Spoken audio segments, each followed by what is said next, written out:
Hello बच्चों, मैं आपका स्वागत करती हूँ साक्षी गुप्ता क्लासेस में। एक बार फिर से आप सभी का स्वागत है मेरी क्लास में।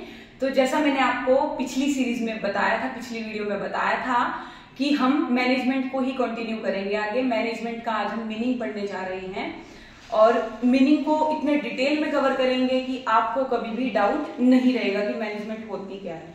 अब मैनेजमेंट को पढ़ने के लिए सबसे पहले मैं आपको कुछ रियल लाइफ से रिलेट करके इसको समझाने वाली हूँ।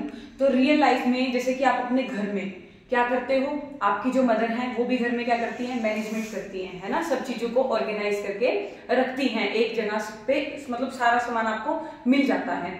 दूसरी चीज, आप स्कूल में जाते हो, आपको स्कूल में ये लगता होगा कि भाई नहीं, यहाँ पे तो मतलब ऐसे ही थोड़ी चलता है कोई भी सिस्टम। स्कूल में भी क्या करते हैं, स्कूल का जो एडमिनिस्ट्रेशन है वो भी क्या करता है, मैनेजमेंट करके रखता है कि बच्चों की किस टाइम पे कौन सी क्लास होनी है। उनका भी एक प्रॉपर टाइम टेबल मिलता है ना आप सभी को कि भाई हाँ, इस टाइम टेबल के अकॉर्डिंग आपकी क्लासेस लगेंगी। तो ऐसे ही स्कूल में क्या होती है, मैनेजमेंट होती है। और मैनेजमेंट, आप जैसे शादी में जाते हो तो शादी में जब आप गए होंगे तो जिसकी भी शादी होगी तो शादी वालों ने भी तो मैनेजमेंट करा होगा ना, पहले से प्लानिंग करके रखी होगी कि भाई हाँ ये थीम होगी, भाई इस टाइम पे आपका लंच होगा, इस टाइम पे जयमाला होगी, इस टाइम पे ये होगा, है ना। वो शादी में भी क्या होती है, मैनेजमेंट होती है। वैसे ही आप हॉस्पिटल्स में जाते हो मेडिसिन लेने के लिए, ऐसा तो है नहीं कि हॉस्पिटल में मैनेजमेंट नहीं होती होगी। हॉस्पिटल में भी क्या होती है, मैनेजमेंट होती है। पहले आपको क्या करवाना पड़ता है, एक आपको एक रिसिप्ट मिलती है, मतलब आप अपना पहले सबसे पहले नाम लिखवाते हो डॉक्टर के पास जा करके, फिर आप डॉक्टर को दिखाते हो। ये तो है नहीं डायरेक्ट भाई चलो भाई डॉक्टर के पास, ऐसा तो होता नहीं।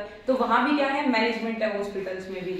और भी बड़े बड़े जो इंस्टीट्यूशंस हैं, यूनिवर्सिटीज हैं, सारी जगह क्या होती है, मैनेजमेंट होती है। तो मैनेजमेंट अपने आप में ही एक बहुत वाइड टर्म है, सब जगह यूज होती है। बस क्या होता है कि बच्चे क्या करते हैं, रियल लाइफ से रिलेट करके पढ़ते नहीं, जो वो बस किताबी ज्ञान है उसकी तरफ भागते चले जाते हैं। लेकिन नहीं, आपने किताबी ज्ञान की तरफ नहीं भागना है। आपने सबसे पहले मैंने आपको बताया रियल लाइफ से रिलेट करके कि मैनेजमेंट होती क्या है। अब हम पढ़ेंगे मैनेजमेंट एक्चुअल में है क्या, कॉमर्स की लैंग्वेज में। कुछ नहीं है तो वैसे वही है सब कुछ। अब सबसे पहले हम बात करते हैं एक सिंपल डेफिनेशन से, जो मैंने आपको लास्ट वीडियो में भी थोड़ा सा कवर करा था। अगर आपने मेरी लास्ट वीडियो नहीं देखी है तो पहले प्लीज उसे, मैं डिस्क्रिप्शन में उसका लिंक दे दूंगी, उसे जाकर के जरूर देखें, तब आप ये इस क्लास को अटेंड करें। आपको पता चलेगा कि हमने कैसे कैसे सारे सिलेबस को कवर करना है।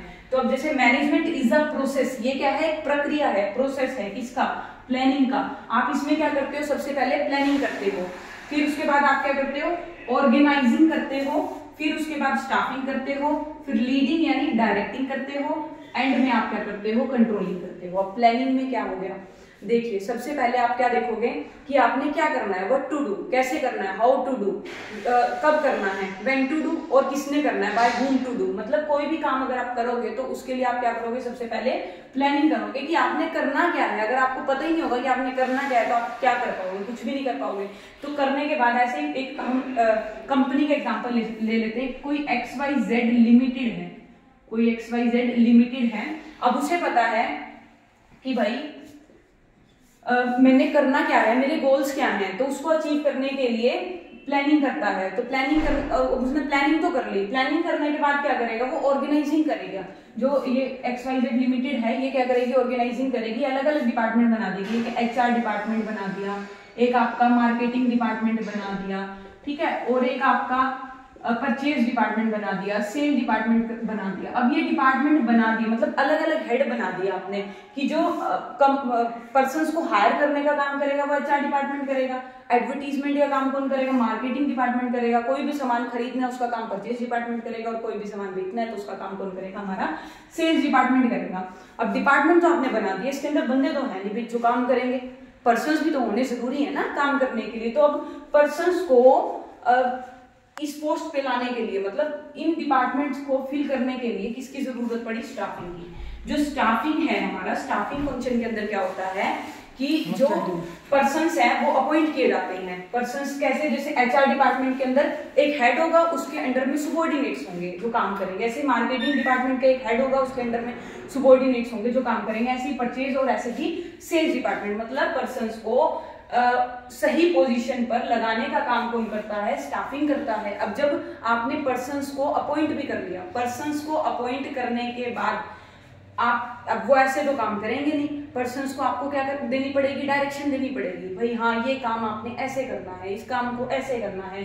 तो उनको क्या किया जाएगा, डायरेक्टिंग फंक्शन के अंदर उन्हें लीड किया जाएगा। मतलब लीड करने का काम कौन से फंक्शन के अंदर किया जाता है, डायरेक्शन के अंदर किया जाता है। और एंड में जब काम कंप्लीट हो जाता है तो कंट्रोलिंग की जाती है एक्चुअल परफॉर्मेंस की स्टैंडर्ड परफॉर्मेंस से। क्या किया जाता है, उसका कंपैरिजन किया जाता है कि जो आपने स्टैंडर्ड सेट किए थे कितने वो अचीव हो चुके हैं, क्या जो आपकी स्टैंडर्ड परफॉर्मेंस थी क्या वो एक्चुअल परफॉर्मेंस से ज्यादा है या कम है या इक्वल है। ठीक है, तो इसको हम डिटेल में आने वाली वीडियोस में पढ़ेंगे। अब दूसरी डेफिनेशन की अगर हम बात करें तो मैनेजमेंट इज टू फोरकास्ट करना। फोरकास्ट, अब ये तो है नहीं, मतलब जो मैनेजमेंट होती है वो किसके ऊपर डिपेंड करती है, आपके फ्यूचर के ऊपर डिपेंड करती है। आप फ्यूचर को क्या करते हो, फोरकास्ट करते हो, आप प्लानिंग कर रहे हो। आपको क्या पता वो प्लानिंग सक्सेसफुल होगी या नहीं होगी, लेकिन हम अच्छे के लिए ही सोच के करते हैं। तो वो फोरकास्ट करना, प्लान करना, ऑर्गेनाइज करना, मैंने आपको समझा दिया। कमांड देना, कमांड मतलब डायरेक्ट करना, किनको डायरेक्ट करना, जो आपने पर्सन्स अपॉइंट करे हैं। कोऑर्डिनेट करना, उनको कोऑर्डिनेट करना और कंट्रोल करना सारी की सारी एक्टिविटीज को, उसे ही हम क्या कहते हैं, मैनेजमेंट कहते हैं। होप, आशा करती हूँ कि आपको ये वीडियो अच्छी लगी होगी, आपको मैनेजमेंट का मीनिंग अच्छे से क्लियर हो गया होगा। तो ऐसे ही हमारे साथ वीडियो में बने रहिए और नेक्स्ट वीडियो आपको नेक्स्ट डे अपलोड हो जाएगी आपकी 9 से 10 के बीच में। अगर आपको इसमें कोई कमी लगती है तो प्लीज़ मुझे ज़रूर बताइएगा, मैं इम्प्रूव करने की कोशिश करूँगी। और हमारे इस वीडियो को ज़्यादा से ज़्यादा लाइक कीजिए, शेयर कीजिए अपने उन साथियों को जो किसी वजह से ट्यूशन या कोचिंग वगैरह को ज्वाइन नहीं कर पा रहे हैं, लेकिन घर पर बैठे अपनी स्टडी को कंटिन्यू करना चाहते हैं। उन्हें ज़्यादा से ज़्यादा शेयर कीजिए और हमारे चैनल को सब्सक्राइब करना मत भूलिएगा। Thank you.